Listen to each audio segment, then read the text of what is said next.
what did money coaching do for you? And you said it was like saved your life and helped you get out of it. What was it? Because you had the information. How did For coaching sure. help you change behaviors and look at stuff that you were terrified to? Exactly. And that's exactly what it did. It was that we identified why I was the way I was. And unfortunately, I was the way I was because of the environment that I grew up in. So a lot of it stems back to patterns and behaviors we learned as kids, right? And I like to say that we're tape recorders that don't know how to press stop. And we're just ingesting all this stuff. I truly believe money to be an energy. So sometimes parents don't even talk about it, but you know exactly what's going on, right? Because there's just like this negative, like, and unfortunately, there was violence in my home because of money. So there's that, it was quite traumatic for me. Yeah. So, and I grew up, my mom was an impulsive spender, spent a ton of money, and I learned the exact same thing. I had my first collections at age, I want to say it was like 16. Remember those Columbia House when they used to send you like the CDs and Oh my stuff? God, yes. Anyone younger than us is not remembering these, but And they're yes. not remembering it.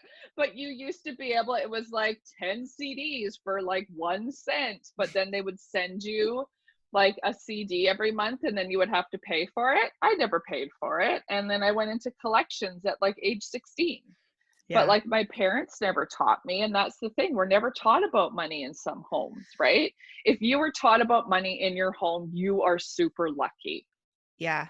Well, I know Yeah. that, everybody, even if you didn't have collections young, has some baggage about money completely. And Mhm, my family mhm. was very different. But again, the messages that I was told, um, to this day influence everything I do. Like in my family, it was like, never buy a car that you can't pay full price for. Don't take on debt. Mm. You're lucky to have a job.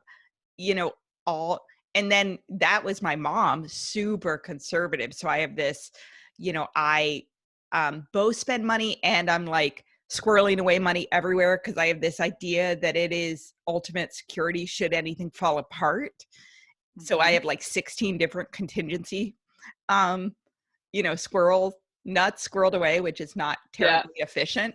And also my dad was very much like time is money. Spend, the energy, which is good, right? Like you are Mhm. paying someone who has an expertise in a service that you do not, and that is of value. And you're helping them, build their family and their business. And it is simply an exchange of value.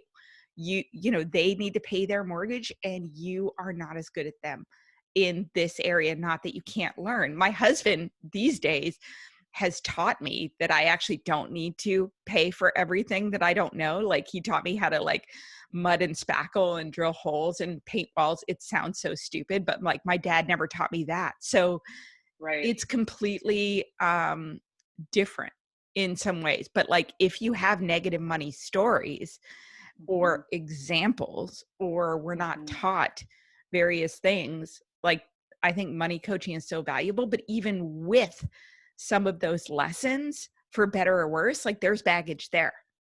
For sure, for sure. And the thing I think about is like like how your parents said, don't have debt, pay for money or pay for your car at the full price. And if you have addictive behavior sometimes you pick up, and spending money can be addictive, right? So if you're in a situation where you're like your whole life it's like don't go into debt, don't go into debt, and then all of a sudden you find yourself in debt, what that does to your self-esteem, what that does to your self-worth is just crushing, because you're like, oh my God, I'm a failure. Oh, I'm a failure because this is what I'm not supposed to be. And then that just, I have so many clients like that. And then it just turns into this tailspin. And where do Yeah. you turn? Right. Yeah. And like drinking, this is something that almost never, no one talks about. Like it is the third rail that every single person struggles with, whether it is because they have debt they're embarrassed about, they spend too much, or they're so terrified to leave their job and their finances because they have security issues that they put up with Mhm. stuff that is driving them to drink, like anxiety, right? It causes so much Mhm. tension in marriage because but nobody talks about it. And I love that you're helping people with this in a compassionate way that isn't, you're a bad person. Because so many of us are, Yes. I just did an episode on the inner critic, and it's like, I'm not smart enough. I'm not good enough. I'm not disciplined enough. Get your shit Mhm. together, you know? Yeah. And yet, oh, Amazon Prime. Oh, Amazon Prime. I love to hate Amazon Prime just like I love to hate a lot of money things, but like in so many people have issues with Amazon Prime, like, because it's just like it's one click. Like you're literally one click away from just, oh my goodness. And Well, and I worked Target, for like, 20 years oh in e-commerce, so, like, I respect it. Like, the fewest number of clicks from view to buy, don't let them enter their credit card, do nothing that pauses them, retarget them, all this stuff, yeah, and yet yeah. it is very, very, very calculated, Huge, huge. Yeah. And you get addicted to that feeling of like, and I have so many people that are like, they click on the Amazon thing, and then when they get their package, it's like they look at the stuff for like a brief second and get another little dopamine hit from like, oh, yay, I got a package. And then everything just sits there. Like it Mhm. just sits there. And it's just like, I haven't actually, I have one client like that, she's got like 5 Amazon boxes she hasn't opened yet. Wow.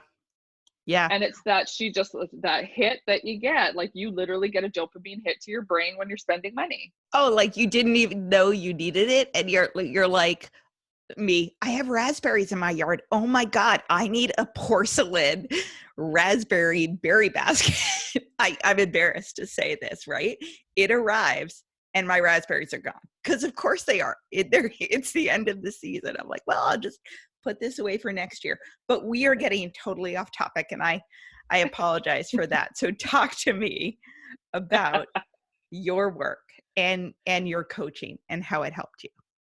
Yes. So my coaching is because again, we went down to the behaviors of what really happened to me and why I was the way I was. Because I feel like sometimes we need to dig, especially in recovery, right? Like and that's why I love recovery because we're doing the work, right?